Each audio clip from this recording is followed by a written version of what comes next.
என் பேர் கவி பாஸ்கர். தேன்கூடு திரைப்படத்தில் நான் 3 பாடல்கள் எழுதியிருக்கிறேன். தமிழர்களுடைய வாழ்க்கை வரலாற்றை, அவருடைய வீரத்தை, அவருடைய வாழ்க்கையை சொல்கிற இந்த திரைப்படத்தில் பாடல் எழுதுவதில் நான் பெருமை அடைந்தேன். இந்த படத்தில் வருகிற பாடல்கள் ஒவ்வொன்றும் அந்த மக்களுடைய காதல், வாழ்க்கை, கலாச்சாரம் இது எல்லாமே பதிவு செய்யப்பட்டிருக்கிறது. அந்த படத்தில் வரும் பாடல்கள் ஒவ்வொன்றும் அவருடைய வாழ்க்கையை மட்டுமே பிரதிபலிக்கும். அதில் ஒரு இடத்தில் கூட இந்த மண்ணில் நாங்கள் உயிரை விட்டுவிட்டு இன்னொரு நாட்டுக்கு போகும்போது அகதியாக நடந்து போகிறோம், எலும்பு கூடாய் நடந்து போகிறோம் என்று அவர்கள் வழியை, அவருடைய ஏக்கத்தை வெளிப்படுத்துகிற ஒரு பாடலாக சில பாடல்கள் இந்த படத்தில் இருக்கிறது. இந்த படத்தில் பாடல் எழுதியதில் நான் பெருமை அடைகிறேன். தமிழுடைய வீரத்தை பறைசாற்றுவதில் நான் பெருமை அடைகிறேன். வணக்கம். ரொம்ப முக்கியமான விஷயம் என்னன்னா, இந்த படத்தை நாங்கள் எடுக்கிறதுக்கு திட்டமிட்டதுக்கு முக்கியமான காரணம் அந்த முள்ளிவாய்க்கால் நடந்ததுதான். இல்லாட்டி நான் இன்னொரு கமர்ஷியல் படம் தான் எடுத்திருப்பேன். கலபக்காதலுக்கு பிறகு ஒரு பெரிய இடைவெளி இருந்துச்சு. அதுக்கு பிறகு நாங்க இந்த படத்தை எடுக்கணும்னு திட்டமிட்டதுக்கான ஒரு தேவையை எங்களுக்கு வரலாறு எங்களை புஷ் பண்ணுது, அழுத்துது. நீங்க இந்த படத்தை எடுத்து ஆகணும்னு சொல்லிட்டு இதை பதிவு செய்ய வேண்டிய ஒரு அவசியம் இருந்தது. அதனால நாங்க இதை எடுக்க வேண்டிய ஒரு தேவை இருந்துச்சு. இங்க பல பேர் பல கோடி ரூபாய் செலவு பண்ணி படம் எடுக்கலாம். 150 கோடி ரூபாய் படம் எடுக்கிறது இன்னைக்கு தமிழ் சினிமாவில் சாதாரணம். 400 கோடி ரூபாயில படம் எடுக்கிறது சாதாரணம்.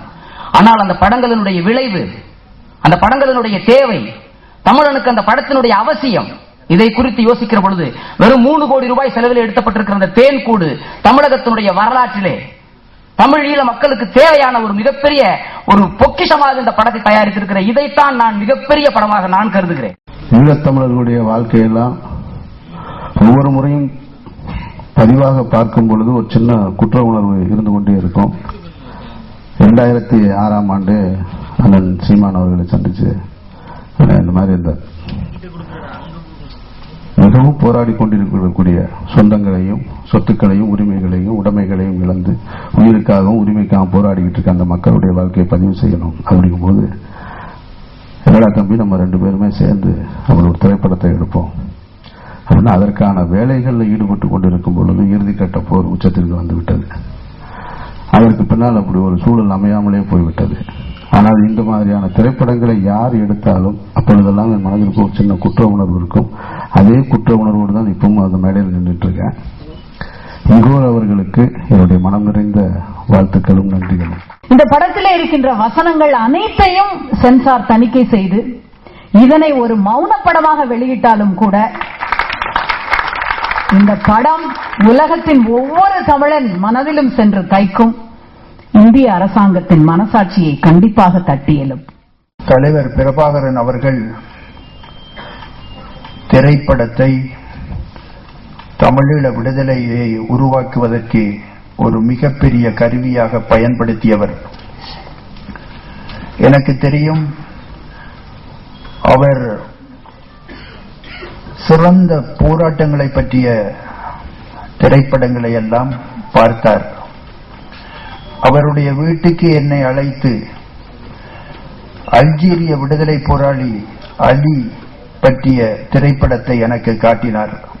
தலைவர் அவர்கள் எந்த திரைப்படத்தை கொண்டு ஒரு விடுதலை போராட்டத்துக்கு உணர்வும் ஊக்கமும் தந்தாரோ, எழுச்சி தந்தாரோ, உணர்ச்சி ஊட்டினாரோ, அதையே இகோர் என்று தனது பணியாக மேற்கொண்டிருக்கிறார். அவரை நான் மனம் நிறைய பாராட்டுகிறேன்.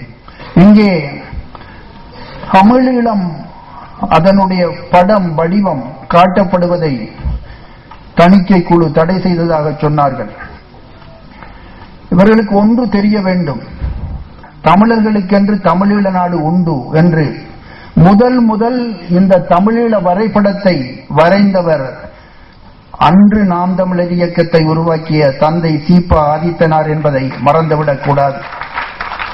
தமிழீழத்தின் வரைபடத்தை முதல் வரைந்தவன் தமிழீழத்தைச் சேர்ந்தவன் அல்ல, தமிழ்நாட்டைச் சேர்ந்த சீபா ஆதித்தனார் அவர்கள் என்பதை மறந்து விடாதீர்கள். நான் என் தலைவனை சந்தித்த போது என்னிடத்திலே சொன்னது, பேச்சு திரைப்படம் இரண்டும் ராணுவத்தின் வலிமை மிக்க படை பிரிவுகள் என்று என்னிடத்திலே சொன்னார். அவருக்கு பெரும் கனவு இருந்தது. சிங்லர்ஸ் லிஸ்ட், பிரேவ் ஹார்ட், இந்த மாதிரி எமது இனத்தின் விடுதலை போராட்டத்தையும் பதிவு செய்துவிட வேண்டும் என்ற பெரும் கனவு எமது தலைவருக்கு இருந்தது. அந்த ஆர்வத்தின் வெளிப்பாடுதான் தம்பி ஜான் அவர்கள் ஜான் மகேந்திரன் அவர்கள் எடுத்த ஆணிவேர் அது போன்ற திரைப்படம், அதற்கு பிறகு வந்த எள்ளாளன் போன்ற படைப்புகள், அதெல்லாம் அந்த நிலத்திலே நமது தலைவரினுடைய விருப்பத்திற்கு அங்கே எடுக்கப்பட்டது. ஆனால் அந்த வழியில் அவருக்கு பிரேவ் ஹார்ட் படம் அவருக்கு ரொம்ப பிடிக்கும். அதனால் அது வீர நெஞ்சம் என்றது தமிழிலே மொழிபெயர்த்து எல்லோருக்கும் பார்க்க அனுப்பினார். இங்கே பேசிய எனது அண்ணன் காசி ஆனந்தன் குறிப்பிட்டார்கள். பேட்டில் ஆஃப் அல்ஜீரியா என்ற படத்தை எனக்கு பார்க்க கொடுத்தவர் எனது அண்ணன் காசி ஆனந்தன் அவர்கள். நான் பார்த்துவிட்டு திருப்பி அவரை சந்தித்த போது சிறு பிள்ளை போல நான் சொன்னேன், இந்த படம் அப்படியே நமது போராட்டத்தை பிரதிபலிக்கிறது, இதை தலைவருக்கு அண்ணனுக்கு அனுப்பலாம் என்று. இந்த படத்தை எனக்கு அனுப்பியதே அண்ணன் தான் என்று சொன்னார். அப்படி அவ்வளவு ஒரு நம்பிக்கை இந்த துறையின் மேல, இந்த ஊடகத்தின் மேல வைத்திருந்தவர் எங்கள் தலைவன். அந்த நான் பார்த்ததுல சிண்ட்லர்ஸ் லிஸ்ட்ங்கிற படம், அது நீண்ட நேரம் ஓடும். தனது இனம் பட்ட துயரத்தை கருப்பு வெள்ளையில் அந்த படைப்பாளி ஸ்பீல்பர்க் பதிவு செய்திருந்தார். இறுதி காட்சியிலே எல்லோரும் அந்த மக்களின் அவர்களுடைய நினைவு போற்றுகிறதுக்காக அந்த கற்களை போடுகிற போது நீண்ட வரிசையில் நின்று கொண்டிருப்பார்கள். அதில் அப்படியே நகர்ந்து வருகிற அந்த கருவி காட்டும். அதில் ஒருவராக ஸ்பீல்பர்க்கும் நின்று கொண்டிருப்பார். நன்றியோடு அந்த கற்களை போடுவதற்கு, அந்த இடத்திலே கல்லை போடுவதற்கு, தானும் ஒரு கல்லை போடுவதற்கு, அப்படி ஒரு கல்லை போட்ட ஒருவன் தான் எனது தம்பி இகோர் என்பதை தமிழ் தேசிய இனம் ஒருபோதும் மறந்து விடாது.